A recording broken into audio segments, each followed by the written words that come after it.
Bienvenue dans cette nouvelle vidéo sur le financement. Alors, je ne sais pas si tu as déjà investi dans l'immobilier résidentiel ou commercial, mais le financement de l'immobilier commercial est beaucoup moins réglementé que le financement de l'immobilier résidentiel. Comment l'explique-t-on? Dans l'immobilier résidentiel, le gouvernement surveille à ce que l'immobilier résidentiel ne parte pas en bulle et donc a mis en place une réglementation spécifique qui est ce qu'on appelle le Haut Conseil de stabilité financière. Le Haut Conseil de stabilité financière est un organisme qui donne des directives aux banques en disant « vous ne pouvez pas financer à plus de telle durée, vous ne pouvez pas endetter un ménage qui achète un appartement selon un taux d'endettement qui est supérieur à ce pourcentage. » En ce moment, c'est 35%. Donc ça, c'est le monde de l'immobilier résidentiel. Dans l'immobilier commercial, on est dans un monde qui est non régulé parce que c'est un investisseur qui achète et loue à une entreprise. Donc, on ne loge pas des personnes. Donc, le financement de l'immobilier commercial est beaucoup moins réglementé. On est en dehors des réglementations du Haut Conseil de stabilité financière. Donc, le banquier, quand tu vas lui apporter un dossier, il va beaucoup moins regarder finalement ta capacité d'emprunt, ton taux d'endettement. Il va beaucoup plus regarder la capacité du commerce, du bureau que tu achètes à rembourser le crédit lui-même avec les loyers. Est-ce que c'est bien placé? Est-ce que le niveau de loyer est bon? Est-ce que le locataire est solide?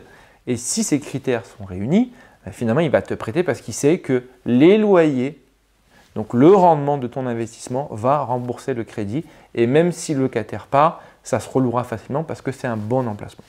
Donc déjà, l'immobilier commercial est en dehors du Conseil de stabilité financière.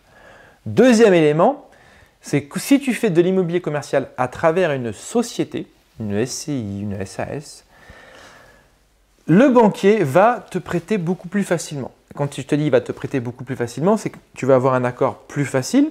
Tu vas pouvoir avoir un accord même avant d'avoir signé une promesse de vente parce que le banquier pourra te donner un accord beaucoup plus facilement parce qu'on est dans le monde de l'entreprise, ça va plus vite. Les banques sont plus réactives parce qu'on est sur un secteur moins protégé. Et donc, tu auras la possibilité de te faire financer avec des quotités de financement. Un côté de financement, c'est-à-dire finalement, les financements, est-ce que je finance, est-ce que la banque me finance juste la valeur du bien immobilier ou est-ce qu'elle me finance la valeur du bien immobilier plus l'agent immobilier, plus les droits de mutation. Les droits de mutation, pour rappel, c'est les frais de notaire et avec les taxes légales quand on vend un bien. Est-ce que la banque me finance ces trois postes ou est-ce qu'elle me finance uniquement le bien immobilier? Généralement, si tu achètes bien, si tu as un bon emplacement, si tu as une bonne relation avec la banque, elles peuvent te financer la totalité, ce qu'on appelle avoir des crédits à 110% quand tu investis dans une société. Alors, la question, ça peut se dire, mais pourquoi c'est aussi différent en société que quand j'investis moi en tant que particulier en nom propre? C'est très simple. Le monde réglementaire tel qu'il est créé, tel que la loi est créée sur le crédit, fait que les banques, elles sont beaucoup plus prudentes à financer quelqu'un qui achète en nom propre parce que du coup, si demain, cette personne ne paye plus son crédit, elles vont devoir justifier par des procédures très longues pour justement forcer cette personne à rembourser le crédit et récupérer finalement le bien immobilier pour rembourser le crédit.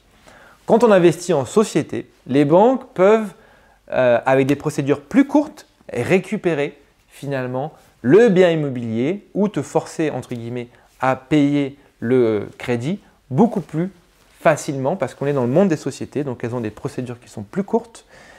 Mais l'objectif ici, bien évidemment, c'est de payer son financement.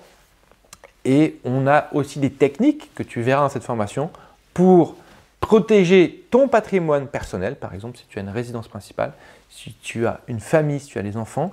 Quand tu investis en société, même si tu as une difficulté, ça peut arriver à tout le monde, on peut se tromper, on peut avoir un investissement qui se passe mal et donc on ne trouve pas le locataire ou le locataire ne me paye pas et j'arrive plus à payer mon crédit. On verra dans cette formation comment s'organiser pour justement contenir le risque d'impayé, le risque que la banque saisisse mon bien uniquement à ma société et non pas à mes biens personnels. Donc ça, c'est extrêmement important si tu es dans une phase où tu as une famille et que tu veux protéger ta famille, si tu as une entreprise et que tu veux protéger aussi ton entreprise. Voilà, j'espère en tout cas que cette vidéo t'aura plu. je te retrouve très bientôt dans une prochaine vidéo.